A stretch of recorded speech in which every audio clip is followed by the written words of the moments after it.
My name is Callista.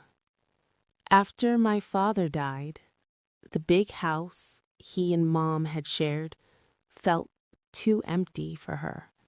So I asked her to come live with us. I thought she was lonely. It never once crossed my mind that she had come to take my husband. Our little house used to feel like the safest place on earth. Everett and I had built every part of it together, sanding the floors until our hands blistered, painting the walls a soft sky blue, planting the garden one sweaty weekend after another. It wasn't fancy, but it was ours, and every corner held laughter and music and the smell of coffee in the mornings. We were happy, truly happy. When Dad passed, a piece of me went with him. Mom, Genevieve, stayed alone in that echoing mansion, surrounded by memories and silence. Every time we talked on the phone, I could hear the ache in her voice. "Callista," she'd say, "the quiet here cuts like a knife."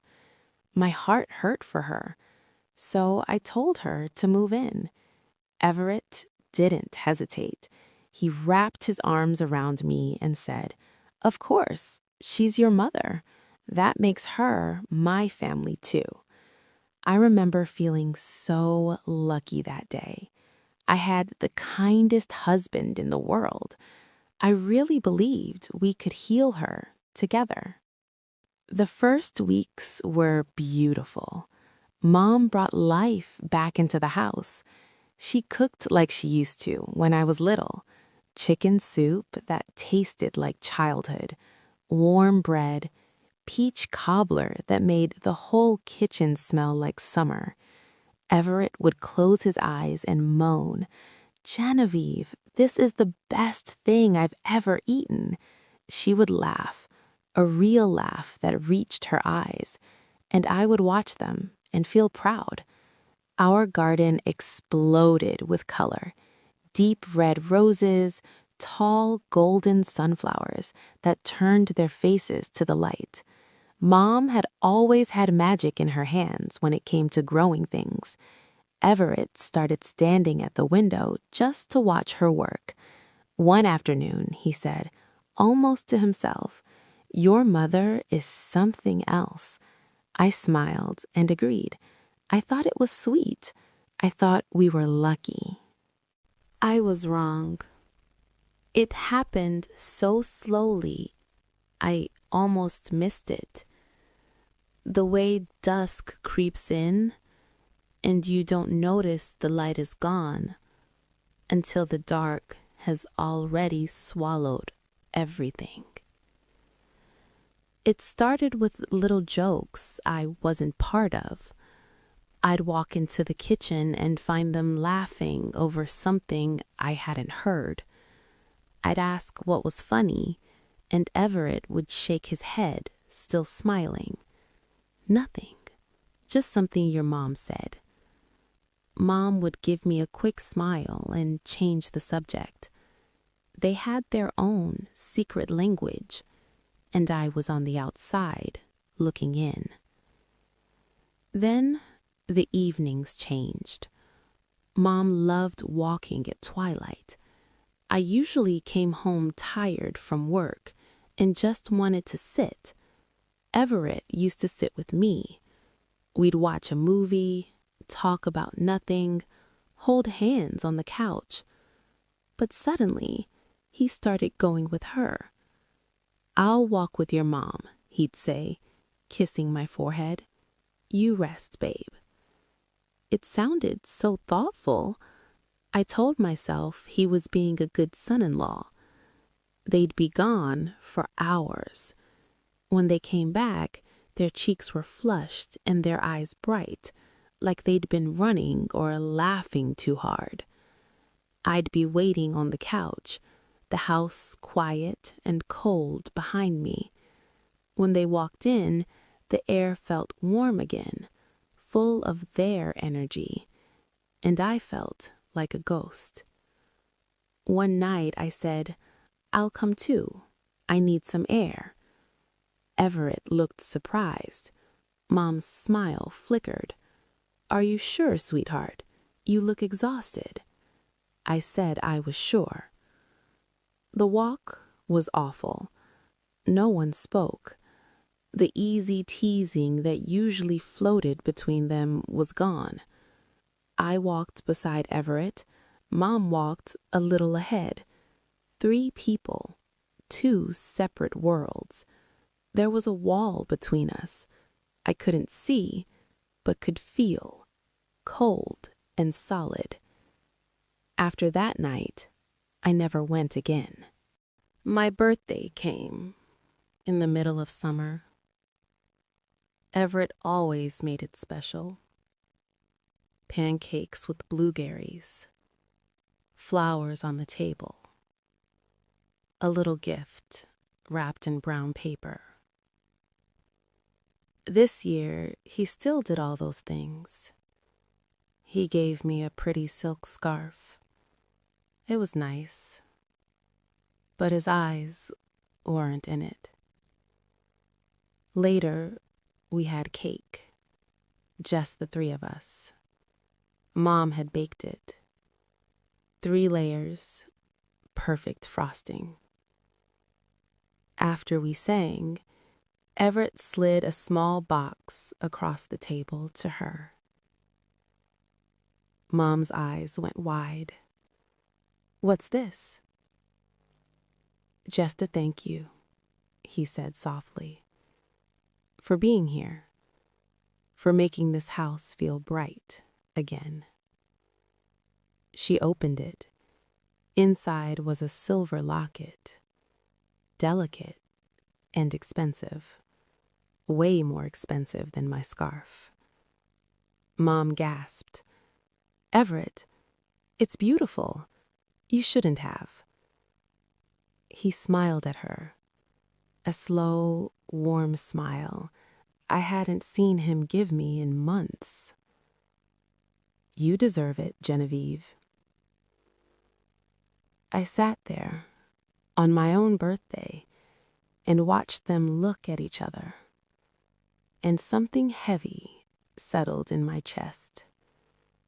I tried to smile. My voice came out thin. "It's really pretty, Mom." That night, I asked Everett why he spent so much on her. He got annoyed. "She's your mother, Callista.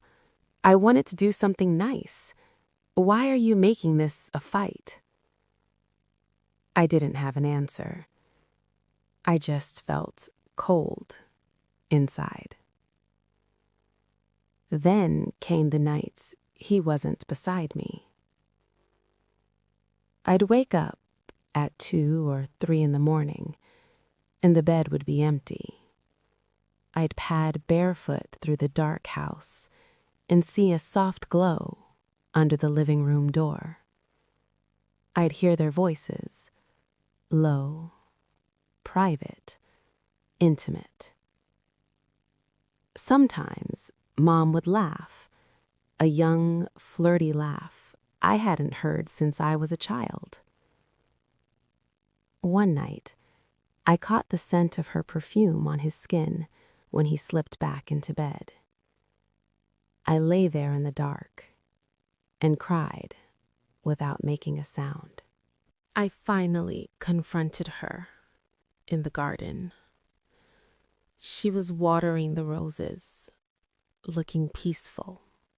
"Mom," I said, my voice shaking, "what's going on between you and Everett?" The calm left her face. She looked hurt, then angry. Tears filled her eyes. "How could you think that? After everything I've lost, your father is gone. I'm alone, and Everett has been kind, like a son.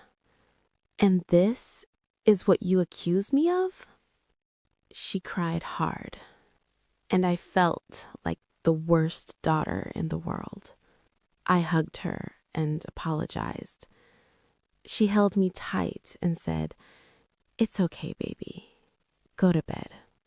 But when I hugged her, I smelt her perfume again, the same one that had been on Everett the night before, and I knew. After that, they were careful. The late night talks stopped, or maybe they got quieter, but the distance between Everett and me grew wider every day. We lived in the same house, slept in the same bed, and felt like strangers.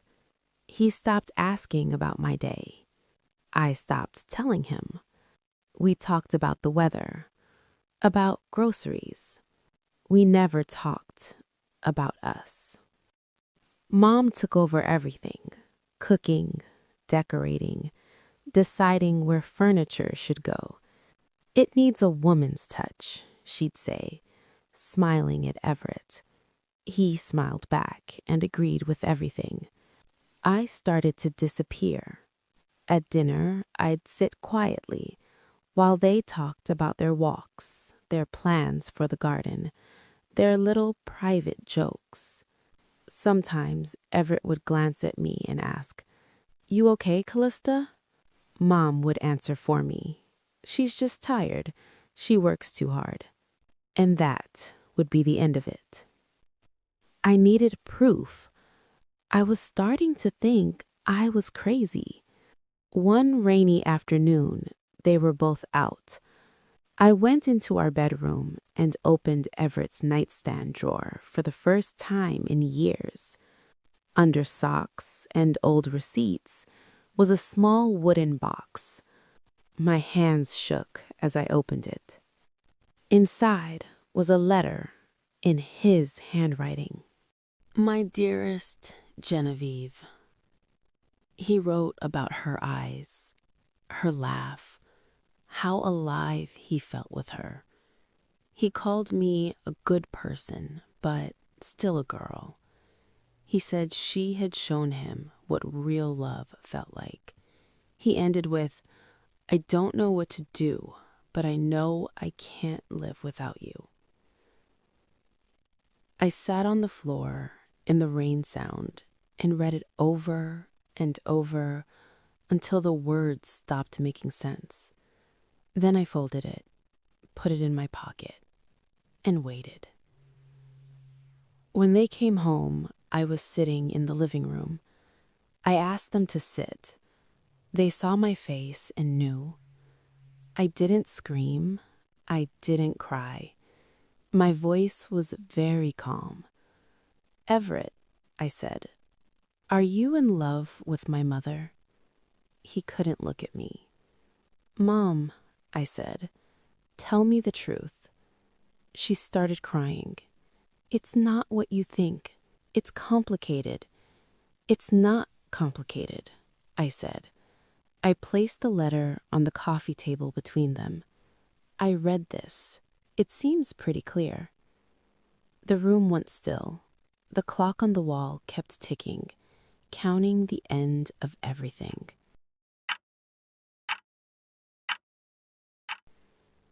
Everett finally spoke, barely above a whisper.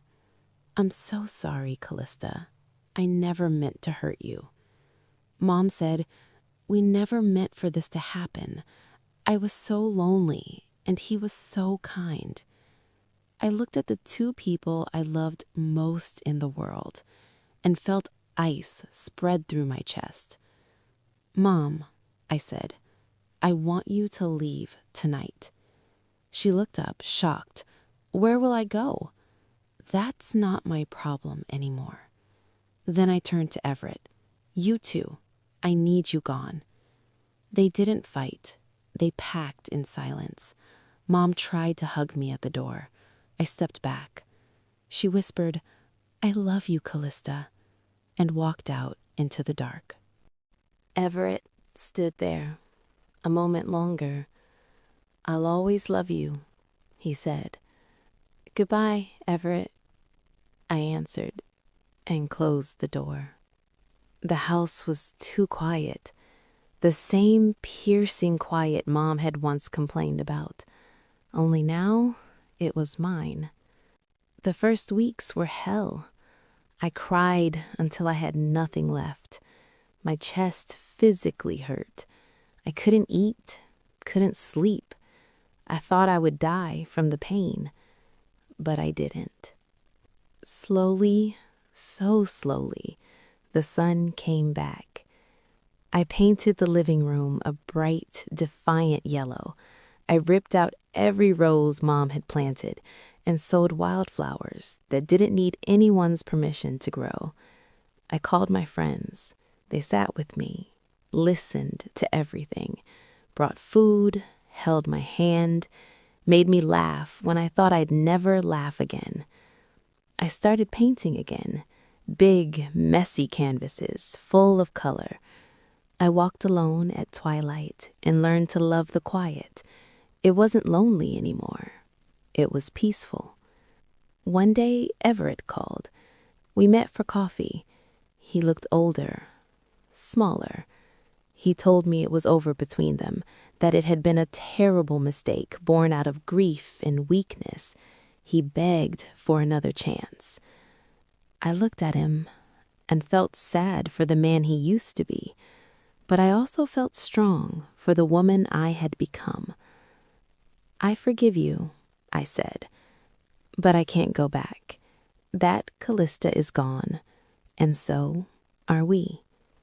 Mom wrote me a long letter full of apologies. I haven't answered it yet. Maybe one day, maybe not. My life is different now. It's quieter, simpler, but it's mine. I am stronger than I ever knew I could be. The pain didn't kill me. It carved me into someone new. Sometimes I still miss the family I thought I had. Then I walk into my yellow room, look out at my wild garden dancing in the wind, and I feel peace settle over me like warm sunlight. I'm okay. I'm going to be more than okay. The sun rises again. It always does. And one day it will rise for you too. Just keep going. One breathe, one morning, one wildflower at a time. You are stronger than you know. Thanks for listening to my story. If you liked it, hit that subscribe button, drop a comment, and tell me where you're listening from.